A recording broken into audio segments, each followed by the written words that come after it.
बिस्मिल्लाहिर्रहमानिर्रहीम। अस्सलाम वालेकुम स्टूडेंट्स। आज के इस वीडियो लेक्चर में हम इंट्रोडक्शन टू कंप्यूटर डिस्कस करेंगे। इंट्रोडक्शन टू कंप्यूटर की सबसे पहले हम डेफिनेशन जानते हैं। A programmable electronic device that can store, retrieve and process data.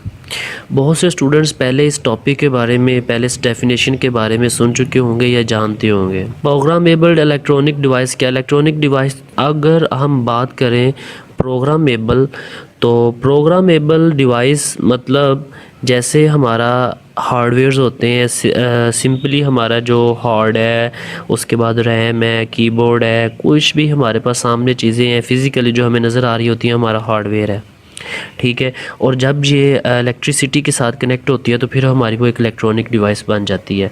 अब यहाँ पर समझने वाली बात ये है कि एक प्रोग्रामेबल, अब हमने अपनी इस डिवाइस को एक प्रोग्राम किया होता है, मतलब इसके अंदर एक प्रोग्राम होता है जो ये सारा काम हार्डवेयर से करवा रहा होता है, जिसको आप विंडो कहते हैं, हमारा ऑपरेटिंग सिस्टम। तो ऑपरेटिंग सिस्टम हमारा एक प्रोग्राम होता है जो इलेक्ट्रॉनिक डिवाइस को और उस जो उसके अंदर हार्डवेयर्स हैं उसको जो है ऑपरेट करवाता है। फिर हम डाटा इंटर करते हैं, उसको स्टोर करते हैं, फिर उसको रिट्राइव कर सकते हैं वापस, and then the process on the data. अगर उसके ऊपर कोई प्रोसेस होना तो वो हम करवा लेते हैं।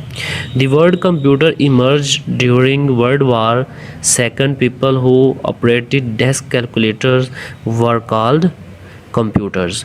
वर्ल्ड वार सेकंड के अंदर जो है वो कंप्यूटर स्टार्ट हुआ एज ए कैलकुलेटर की तरह। पहले इसके ऊपर काम किया जाता था, तो अगर स्टार्टिंग पे इसका नाम देखा जाए तो उसको कहा जाता था, पहले स्टार्टिंग पे इसको जो नाम दिया गया था वो कंप्यूट का नाम दिया गया था कि किसी चीज़ को कंप्यूट करना, उसको हल करना। Because in the starting of the computer history, computer is just like a calculator. तो नेक्स्ट स्लाइड में हम जानते हैं the history of the modern computer. Modern computer जो भी तक हम यूज़ कर रहे हैं in our hands and in the form of laptop and the personal computers, तो अगर इसकी हिस्ट्री देखी जाए तो human could add 2 digits number in 10 second with calculator in the 4 second. अगर हम किसी चीज़ को, किसी डिजिट्स को कोई हल करना चाहें तो हमें उस काम को करने के लिए जो है वो 10 सेकंड लगेंगे। अगर वही काम कोई डिजिट्स हमने अगर कैलकुलेटर से करवाएं तो विद इन 4 सेकंड वो उसको हल कर सकता है। मार्क 1 जो है एक कंप्यूटर का नाम है, इसको आल्सो कॉल्ड हार्वर्ड मार्क 1 भी कहा जाता है। could add to 10 digits number in about 0.3 second, 30 time faster than the pencil and the paper. अब मार्क 1 कंप्यूटर जो है वो इस लाइन में जो है वो बताया जा रहा है कि जैसे एक हार्वर्ड मार्क 1 कंप्यूटर है वो 0.3 सेकंड में 10 डिजिट्स को जो है वो कैलकुलेट कर सकते हैं। अगर 3 टाइम फास्टर देन दी पेंसिल पेपर के, जैसे हम पेंसिल पेपर से लेके किसी चीज़ों को सॉल्व करते हैं अकॉर्डिंग टू आवर थिंकिंग। तो उसके बाद ENIAC एक कंप्यूटर का नाम है जिसका एब्रीविएशन है electronic numeric integrated and computer. The world first electronic digital computer was developed by the army ordnance to compute world war second ballistic firing tables, could add in 0.0002 seconds, 50,000 times faster than a human and 1500 times faster than the Mark 1 computer से भी जो है वो ज़्यादा faster था। पहले हम इसके बारे में डिस्कस कर चुके हैं। जो कंप्यूटर इमर्ज हुआ था, जब इसका स्टार्ट हुआ था तो world war second, during the world war seconds के अंदर जो है इसका स्टार्ट हुआ था, तो वहाँ पर इसको एज अ कैलकुलेटर की तरह इस्तेमाल किया गया था। नेक्स्ट स्लाइड में हम देख रहे हैं जी component of the computer system. अब इनको समझना भी बहुत ज़्यादा ज़रूरी है कि हमें पता होना चाहिए कि कंप्यूटर के अंदर कौन कौन से कंपोनेंट्स हैं जो काम कर रहे हैं। तो सबसे पहले आपका हार्डवेयर आता है। हार्डवेयर जैसे कि इसके बारे में आपको पहले बता चुका हूँ, आपकी हार्ड, रैम, ठीक है, वो सारे आपके हार्डवेयर्स में आते हैं। उसके बाद आपका मदरबोर्ड जिसके ऊपर ये सारी चीज़ें लगी होती हैं। उसके बाद फ्लॉपी पहले सिस्टम्स में आया करती थी, अब जो है वो बिल्ट इन ही होती है, एक्सटर्नल नहीं लगी होती। अगर पर्सनल कंप्यूटर्स आप पुराने देखें या तो उसके अंदर आपको फ्लॉपी डिस्क जो है वो लगी नज़र आएगी। उसके बाद हार्ड ड्राइव आपकी जो है स्टोरेज डिवाइस वो आती है।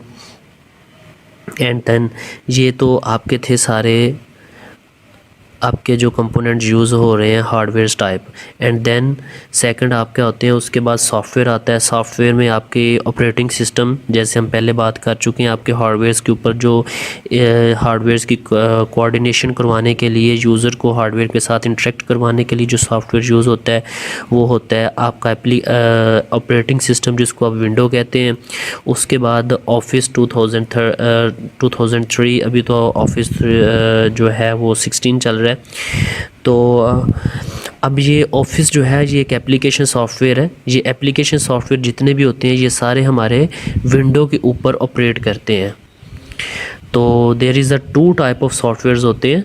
तो इंशाल्लाह नेक्स्ट जो है हम इसके बारे में भी कंप्लीट डिस्कस करेंगे कि कौन कौन से एप्लीकेशन सॉफ्टवेयर होते हैं और कौन कौन से सिस्टम सॉफ्टवेयर होते हैं, because there is a 2 type of softwares. Internet Explorer, this is the main component of the computer system. Component of a computer system, a complete view, storage type. सबसे पहले हमारे पास जो है वो इंफॉर्मेशन प्रोसेसिंग साइकिल। अब हमारा जो सिस्टम है उसका एक इंफॉर्मेशन प्रोसेसिंग साइकिल कैसे जो है वो रोटेट करता है। सबसे पहले हमारे पास जो है वो इनपुट होती है। इनपुट होने के बाद वो आगे जाके प्रोसेस करती है। प्रोसेस होने के बाद वो हमें स्क्रीन पे जो है वो शो हो जाती है, और साथ ही हम फिर उसको क्या कर लेते हैं, अपने सिस्टम पे सेव कर लेते हैं। ठीक है, ये एक कंप्लीट इंफॉर्मेशन प्रोसेसिंग साइकिल है। Here you can understand very easily. सबसे पहले आपके पास इनपुट आ रही है, यहाँ से आप देख सकते हैं इनपुट आती है। उसके बाद वो प्रोसेस होती है। प्रोसेस के साथ ही आप उसको स्टोर कर सकते हैं या डायरेक्ट आप उसको स्क्रीन पे शो कर सकते हैं। तो आप यहाँ पर इस चीज़ को थोड़ा दोबारा मैं आपको रिपीट करता हूँ। ये प्रोसेस जो है, ये इंफॉर्मेशन जो साइकिल है, समझना एक थोड़ा सा ज़रूरी है, क्योंकि ये आपको पेपर में भी 2 नंबर का क्वेश्चन आ सकता है। इनपुट होती है सबसे पहले आपके पास। इनपुट होने के बाद, because this is a very basic view of your information cycle process. सबसे पहले आपके पास इनपुट आई। इनपुट के बाद उसके अंदर क्या हुआ, डायरेक्ट गई सीपीयू के पास। सीपीयू ने उसको प्रोसेस किया। प्रोसेस करने के बाद अब आपके यहाँ तो उसको स्क्रीन पे शो करवा सकते हैं, या हम क्या करते हैं, उसको यहाँ से ही प्रोसेस होने के बाद ही हम उसको जो है वो सेव कर लेते हैं। ये आप साइकिल देख रहे होंगे। सेव करने के बाद अगर हमारे पास कोई चीज़ सेव है तो दोबारा हम उसको जो है वो स्क्रीन पे शो करना चाहेंगे तो क्या होगा, इनपुट आएगी प्रोसेसर के पास। प्रोसेसर जो है वापस उसको स्टोरेज में जाएगा, स्टोरेज से वापस उसको लेगा और फिर उसको आउटपुट स्क्रीन पे शो करेगा। ठीक है, आई होप कि आपको इस प्रोसेस की अच्छी तरह से समझ आ गई होगी। उसके बाद टाइप ऑफ द कंप्यूटर, तो इसको मैं आपको थोड़ा सा इसका ओवरव्यू दे देता हूँ। बाकी ये आप लोगों की असाइनमेंट, आप लोगों ने खुद इसको जो है वो रीड करना है, जस्ट इस स्लाइड को। Super computer, mini computer, main frame computers and the micro computer. Super computer जो है एक 1960s के अंदर ये सुपर कंप्यूटर आए थे। बहुत ज़्यादा जो है वो कॉम्प्लिकेटेड टास्क लेने के लिए ये जो है सुपर कंप्यूटर को इस्तेमाल किया जाता था। अभी तक भी जो हमारे पास जो कंप्यूटर यूज़ हो रहे हैं वो भी लाइक सुपर कंप्यूटर यूज़ हो रहे हैं। आर्टिफिशियल इंटेलिजेंसी के कामों के लिए भी जो था मोस्टली जो है वो इनको यूज़ किया जाता था। तो उसके बाद मेन फ्रेम कंप्यूटर है। मेन फ्रेम कंप्यूटर जो है वो साइज़ में काफ़ी ज़्यादा बड़े होते थे, तो कोई bulk storage of data processing के लिए जो है इनको इस्तेमाल किया जाता था। उसके बाद आपके माइक्रो कंप्यूटर्स आ गए। माइक्रो कंप्यूटर्स जो है वो आप जिस लाइक अ पीसी जो आपके पास है, इस तरह के जो कंप्यूटर आपके पास यूज़ हुए, उस माइक्रो कंप्यूटर में आपके पास डेस्कटॉप कंप्यूटर, उसके बाद laptop, notebook and then PDA जिसको आप पर्सनल डिजिटल असिस्टेंट कहते हैं। हार्डवेयर डिवाइसेस आप लोग जो है वो मोस्टली रोज़ाना यूज़ करते होंगे। तो अगर सिंपली देखा जाए तो ऐसी चीज़ें जहाँ से हमें कोई चीज़ गेन हो रही होती है, जैसे आपका प्रिंटर है, अगर कोई कमांड दे तो वहाँ से हमें आउटपुट मिलती है, वापस उससे प्रिंट हो के, तो वो हमारी क्या होती है, output device. And then input devices, यहाँ पर आपको देख रहे होंगे ये स्कैनर है। तो इसके अंदर पेपर आके हम कोई चीज़ स्कैन करते हैं, ये इनपुट देता है हमें सिस्टम्स के अंदर हमारा कोई भी डॉक्यूमेंट, तो एज आ इनपुट डिवाइस ये यूज़ होती है। उसके बाद स्टोरेज डिवाइस आपकी हार्ड डिस्क होती है। जिसके अंदर आप अपना सारा डाटा जो है वो स्टोर कर रहे होते हैं। एंड देन आपका मॉनिटर जो है वो आउटपुट डिवाइस है, बिकॉज वहाँ से भी हमें आउटपुट मिल रही है। जहाँ से आपको कोई चीज़ मिल रही है वो आपकी आउटपुट डिवाइस है, जहाँ से आपको चीज़ दे रहे हैं सिस्टम को वो आपकी इनपुट डिवाइस है। जैसे कि आपका माउस है, माउस के साथ आप क्लिक कर रहे हैं, कोई चीज़ इन कर रहे हैं, वो हमारी इनपुट डिवाइस है। उसके बाद कीबोर्ड है, कीबोर्ड के साथ हम टाइप करते हैं तो वो हमारी इनपुट डिवाइस है। एंड देन आपका ये एक सिस्टम यूनिट है जिसके अंदर ये सारी चीज़ें कंट्रोल हो रही होती हैं। उसके बाद हमारी आती है जी मेमोरी। मेमोरी के अंदर ये सारे पॉइंट जो आपको नज़र आ रहे हैं, ये आपको माइंड में रखना बहुत ज़्यादा ज़रूरी है। आपको इसकी वर्किंग का पता हो या ना, लेकिन आपको इसके जो एब्रीविएशंस हैं और इनके जो आगे टाइप्स हैं वो जो है वो पता होना बहुत ज़्यादा ज़रूरी। मेमोरी हमारे पास दो टाइप की सिस्टम्स में यूज़ होती है, एक रैम और एक दूसरी रोम। रैम का मतलब रैंडम एक्सेस मेमोरी एंड रोम का मतलब रीड ओनली मेमोरी। जो है करंटली जो भी प्रोग्राम सिस्टम के अंदर चल रहे होते हैं वो सारे आपके रैम के अंदर स्टोरेज उसकी हो रही होती है। इसलिए जितनी आपके सिस्टम की रैम जो है वो ज़्यादा होती है, आपके सब जो सिस्टम की जो एफिशिएंसी है, आपके सिस्टम की जो वर्किंग है वो बेहतर होती है। तो जो रोम होती है आपके पास, इसके अंदर जो भी प्रोग्राम होता है उसको जस्ट आप रीड कर सकते हैं। तो ये काम करती है जब आपका सिस्टम स्टार्टिंग से ऑन होता है तो तब आपकी जो है वो रोम जो है वो सारा सिस्टम उसके अंदर कंट्रोल हो रहा होता है आपकी जब आपका सिस्टम ऑन होता है। उसके बाद आपकी अगर इनकी फर्दर जो है वो टाइप्स देखे जाएँ तो रैम की आगे एस रैम आती है जिसको आप स्टैटिक रैम कहते हैं। उसके बाद डी रैम आती है जिसको हम डायनेमिक रैम कहते हैं। अगर रोम की जो है वो आगे फर्दर टाइप्स देखी जाएँ तो रोम की पी रोम जिसको हम programmable read only memory, and then EP ROM जिसको हम erasable programmable read only memory कहते हैं। चुके इनकी प्रीवियस स्लाइड्स में। And then here is a memory size in MB। MB में मेमोरी साइज़ हमारे पास जो अवेलेबल हैं 1 MB, 2 MB, 4 MB and the last 1024 MB तक आपके पास जो मेमोरी साइज़ हैं वो अवेलेबल है। द मॉनिटर जिसको हम एक आउटपुट डिवाइस कहते हैं, सॉफ्ट कॉपी इसके अंदर आउटपुट होती है हमारे पास। आपको ये पता होगा कि हमारे पास 2 टाइप ऑफ आउटपुट होती है, एक सॉफ्ट कॉपी आउटपुट होती है, एक होती है hard copy output.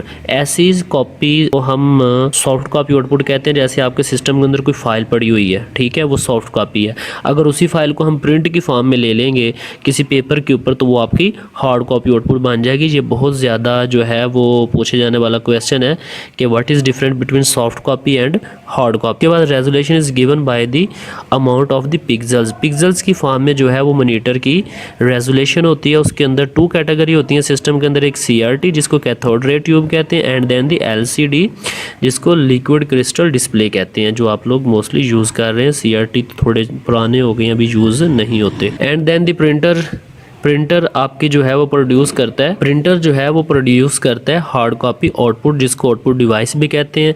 Resolution given in DSI dot पर इंच इसकी जो है वो रेजोल्यूशन जो मैयर की जाता है। 2 कैटेगरीज होती हैं प्रिंटर्स की, laser printer and inkjet printers. Laser printer black and white भी होता है और कलर भी हमारे पास होता है, यूजेस टोनर इसके अंदर यूज़ होता है। और उसके बाद आता है इंकजेट प्रिंटर, ये हमारे पास कलर प्रिंटर होते हैं, यूजेस इंक, इसके अंदर इंक यूज़ होती है। Type of softwares and there uses. तो जैसे कि हमने पहले इसके बारे में थोड़ा सा पढ़ा था कि there is a 2 type of software. एक हमारे पास सिस्टम सॉफ्टवेयर होते हैं, tell the computer how to work and what to do, जैसे विंडो लिनक्स एंड मैकिन्टॉश। ये भी एक जो है वो सॉफ्टवेयर लिनक्स की ही एक फ्लेवर है। ड्राइवर्स हमारे पास आते हैं, software that tell a hardware component how to work. जैसे आप मोस्टली चीज़ें देखते हैं आपके जो है विंडो करने के बाद बाज़ औक़ात आपके सम टाइप ऑफ हार्डवेयर जो है, कुछ आपके हार्डवेयर जो है वो सिस्टम के ऊपर नहीं चलते। जैसे आपका वाईफाई का बाज़ औक़ात ऑप्शन है, उसके बाद आपके जो है स्पीकर्स टाइप नहीं चलते, तो फिर हम क्या करते हैं उसके हार्डवेयर जो हैं वो अलहदा से हमें करने पड़ते हैं ताकि हमारे जो सिस्टम्स है उसकी वर्किंग सही हो सके। उसके बाद एप्लीकेशन सॉफ्टवेयर होते हैं, accomplish a task using a computer, Word, Excel, PowerPoint. तो जो हमारे हमारे एप्लीकेशन सॉफ्टवेयर होते हैं ये सिस्टम के ऊपर इंस्टॉल होते हैं, सिस्टम सॉफ्टवेयर के ऊपर। सबसे ज़्यादा मोस्ट इंपॉर्टेंट हमारा सिस्टम सॉफ्टवेयर होता है, जिसको हम ऑपरेटिंग सिस्टम सॉफ्टवेयर कहते हैं, जिसके अंदर विंडोज़ होती हैं। विंडोज़ अगर नहीं होगी तो आपको पता है कि आप सिस्टम के ऊपर कोई भी काम परफॉर्म नहीं कर सकेंगे। तो जो एप्लीकेशन सॉफ्टवेयर होते हैं ये some specific type of problem, some specific purpose के लिए जिसको यूज़ किया जाता है, जिसके अंदर आपकी गेम्स आ जाती हैं, एंटीवायरस भी आ जाते हैं, वर्ड, एक्सेल, पावर पॉइंट, जितने भी आप ऑपरेटिंग सिस्टम के अंदर ऊपर जो है वो सॉफ्टवेयर इंस्टॉल कर लेते हैं, वो आपके एप्लीकेशन सॉफ्टवेयर होते हैं। आज का हमारा लेक्चर जो है वो एंड हो चुका है। अगर किसी को नहीं समझ आई तो वो अपने क्लास ग्रुप व्हाट्सएप ग्रुप में जो है वो टेक्स्ट करके पूछ सकते हैं, नहीं तो कमेंट सेक्शन में भी वो टेक्स्ट करके अगर किसी को कोई इशू है तो वो पूछ सकते हैं। अल्लाह हाफिज़।